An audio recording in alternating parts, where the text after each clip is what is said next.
কোনো পুকুর বা নদী নয়, সরাসরি গভীর সমুদ্রে চীন তৈরি করেছে এক বিশালাকার ভাসমান মাছের খামার।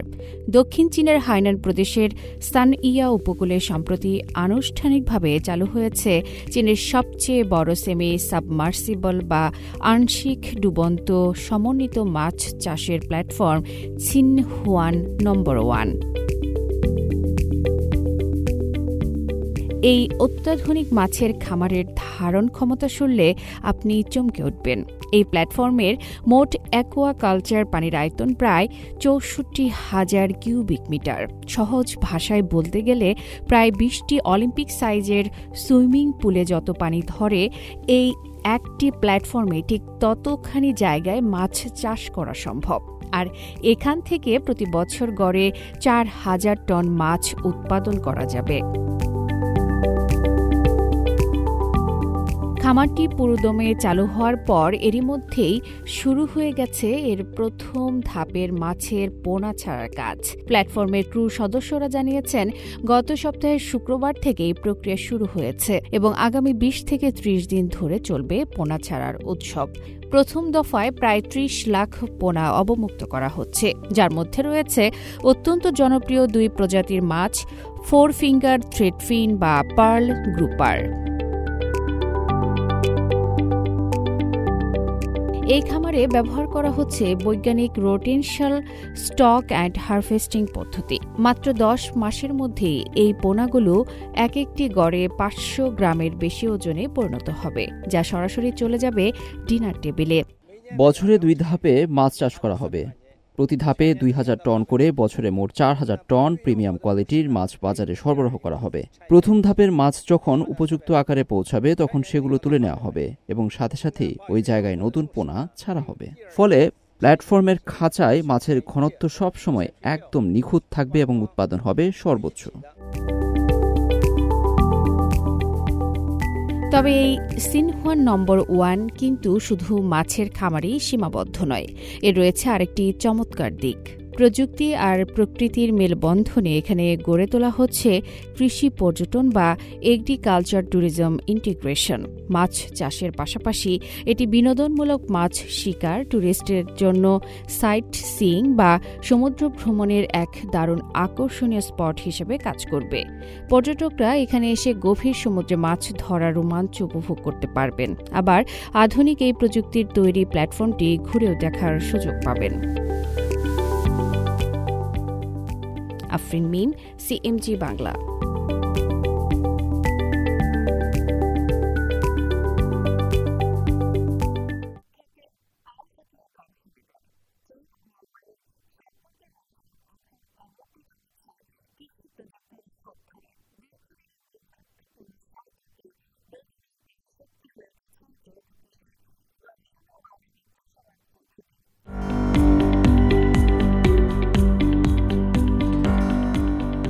চীন ও মিয়ানমারের দ্বিপাক্ষিক সম্পর্কের অন্যতম শক্তিশালী স্তম্ভ হয়ে উঠছে কৃষিখাত। যৌথ গবেষণা, দক্ষ জনশক্তি আদান প্রদান এবং বাণিজ্য সম্প্রসারণের মাধ্যমে দুদেশ এখন কৃষিতে এক নতুন অংশীদারিত্ব গড়ে তুলেছে। বর্তমানে মিয়ানমারের রাষ্ট্রপ্রধান মিন ওয়াং হ্লাইংয়ের চীন সফরকে কেন্দ্র করে দুদেশের এই কৃষিভিত্তিক মৈত্রীর বিষয়টি আবারও আলোচনার কেন্দ্রবিন্দুতে চলে এসেছে।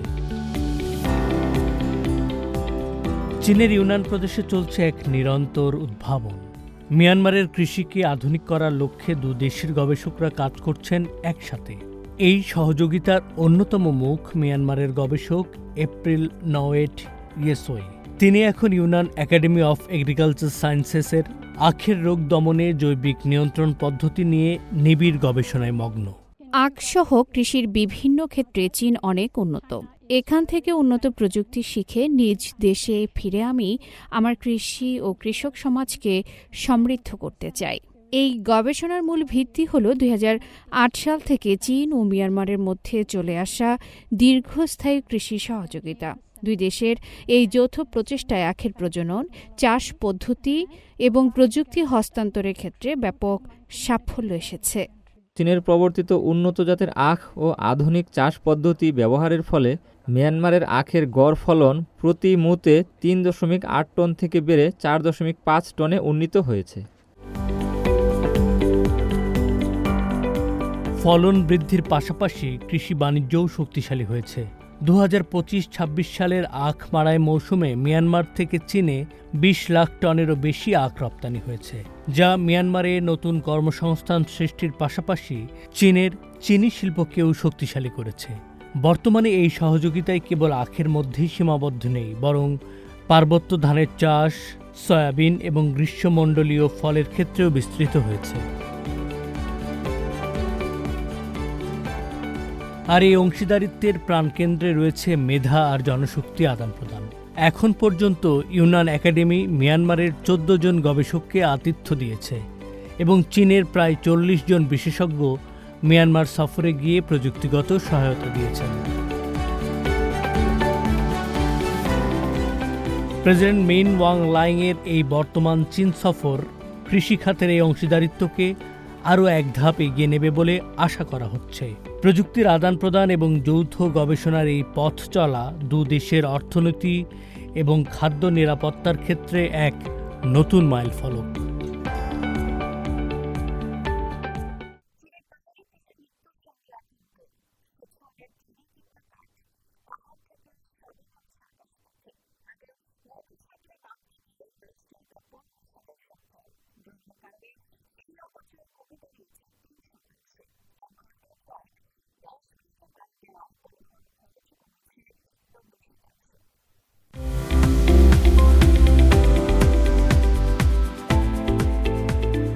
চীনের মিষ্টি চেরির জন্মস্থান হিসেবে খ্যাত হান ইউয়ান কাউন্টি। এই কাউন্টির ফল এখন পাহাড়ি সতেজতা অটুট রেখেই দ্রুত পৌঁছে যাচ্ছে চীনের দূর দূরান্তের ভোক্তাদের কাছে। আর এটি সম্ভব করেছে দেশটির উন্নত ড্রোন প্রযুক্তি। ড্রোনে উড়ে আসার কারণে আগের মতোই অনেক চেরি নষ্টও হচ্ছে না। আগে সবকিছু মোটর সাইকেলে করে পাহাড় থেকে নামাতাম। রাস্তায় কম্পনের কারণে 10 থেকে 15% চেরি নষ্ট হতো। এখানকার চেরি চাষিদের জন্য গেম চেঞ্জার হয়ে উঠেছে ড্রোন। এতে ব্যাপক মাত্রায় কমেছে লজিস্টিক খরচ। চীনের রাষ্ট্রীয় গণমাধ্যম CGTN এর সংবাদকর্মীরা পরীক্ষামূলকভাবে একটি ড্রোনের কার্গো বাক্সের ভেতরে ফুলের একটি তোড়া রাখেন। পরের দিন সকালে 230 কিলোমিটারেরও বেশি পথ পাড়ি দিয়ে সেই ফুল পৌঁছায় ছেংতুতে। দেখা গেল ফুলগুলো অক্ষত ও সতেজ ছিল। অন্যদিকে ইংচিং কাউন্টিতে জায়ান্ট পান্ডা জাতীয় উদ্যানে কৃষকরা একসময় আঁকাবাঁকা পাহাড়ি পথে হাতে করে কাঠ টেনে নিয়ে যেতেন। এখন সেই কাজ করছে ড্রোন। স্থানীয় চাষিরা জানালেন, এ কাজে ড্রোন একদিনে যা করতে পারে তা মানুষের 10 দিন লাগবে।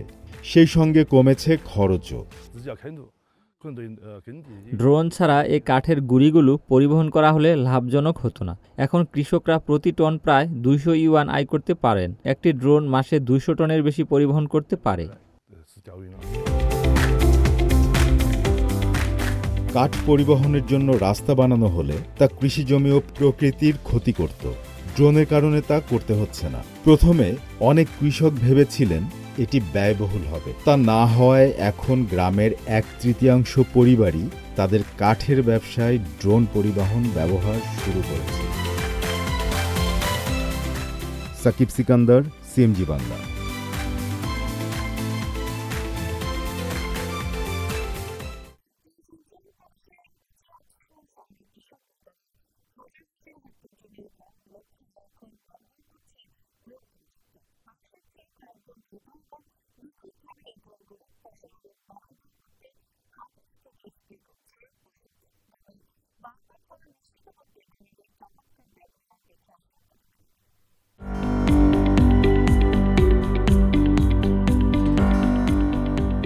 চীনের উত্তর পশ্চিমাঞ্চলের সিনজিয়াং উইগুর স্বায়ত্তশাসিত অঞ্চলের বিস্তীর্ণ গম ক্ষেতে এখন কৃষকের সবচেয়ে বড় সহকারী চালকবিহীন ড্রোন, স্মার্ট সেচ ব্যবস্থা এবং ডিজিটাল কৃষি প্রযুক্তি।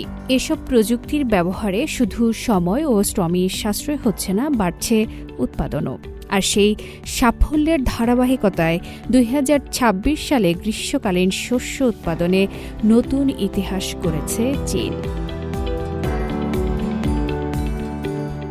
সিনচিয়াংয়ের উচিয়াছু শহরে প্রায় ২৭,০০০ হেক্টর শীতকালীন গম এখন দানা বাঁধার গুরুত্বপূর্ণ পর্যায়ে রয়েছে। এ সময় গমকে পোকামাকড়ের আক্রমণ, তীব্র গরম ও শুষ্ক বাতাস থেকে রক্ষা করা এবং গাছ নুয়ে পড়া ঠেকানো অত্যন্ত জরুরি।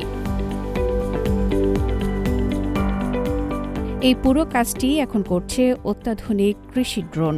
নির্দিষ্ট মাত্রায় বিশেষ যৌগিক তরল পুরো জমিতে সমানভাবে ছিটিয়ে দিচ্ছে ড্রোন, যা হাতে করা সম্ভব নয় এত দ্রুত ও নিখুঁতভাবে। ড্রোন দিয়ে স্প্রে করা খুবই দ্রুত এবং সাশ্রয়ী। মাত্র ১ ঘন্টায় প্রায় ১,০০০ মো অর্থাৎ প্রায় ৭ হেক্টর জমিতে স্প্রে করা যায়। এতে শ্রম ও খরচ দুটোই কমে যায়। এই মাসের মাঝামাঝি দিকে আমরা গম কাটার কাজ শুরু করব। প্রযুক্তি নির্ভর এই কৃষি ব্যবস্থার সুফলও মিলেছে চোখে পড়ার মতো। চীনের জাতীয় পরিসংখ্যান ব্যুরোর সর্বশেষ তথ্য অনুযায়ী ২০২৬ সালে দেশটির গ্রীষ্মকালীন শস্য উৎপাদন ইতিহাসে প্রথমবারের মতো ১৫০ মিলিয়ন টন অর্থাৎ ১৫ কোটি টনের সীমা অতিক্রম করেছে। চলতি মৌসুমে মোট উৎপাদন হয়েছে ১৫০.৭৫ মিলিয়ন টন, যা গত বছরের তুলনায় ১০ লাখ টন বা প্রায় ০.৭% বেশি। সবচেয়ে উল্লেখযোগ্য বিষয় হল এবার গম চাষের জমির পরিমাণ গত বছরের তুলনায় সামান্য কম ছিল। তারপরও উন্নত প্রযুক্তি, স্মার্ট ব্যবস্থাপনা এবং বৈজ্ঞানিক চাষাবাদের কারণে প্রতি হেক্টরে গড় ফলন বেড়ে দাঁড়িয়েছে ৫,৬৮১.৬ কেজি, যা আগের বছরের তুলনায় ০.৮% বেশি।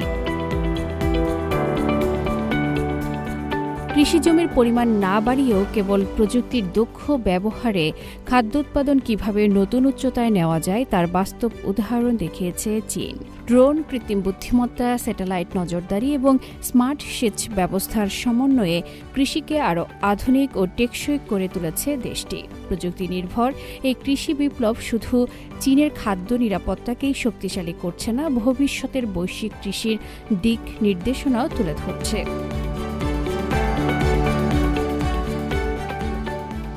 আফরিন মিন, CMG বাংলা।